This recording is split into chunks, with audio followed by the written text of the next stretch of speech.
juos nukirsi, iškulsi, sumalsi, pakepsi pyragą ir parneši man vakarienės.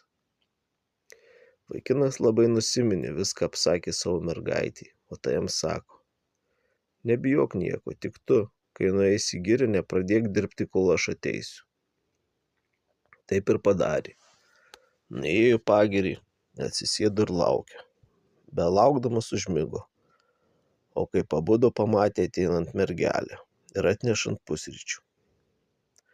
Atėjo, padavė jam valgyti, o pati pasiėmė kirvį, apsisuko aplinkui, švilptė ir viskas jau iškirsta. Į ketvirtį sukapota, vėl pasiėmė žamblį, apsisuko aplinkui, švilptelėjo, visas skinimas išartas, išakėtas, pasėjo ir auga kviečiai. Eidama namo pasakė jam, kad vėl nepradėtų dirbti, kol ji neateis.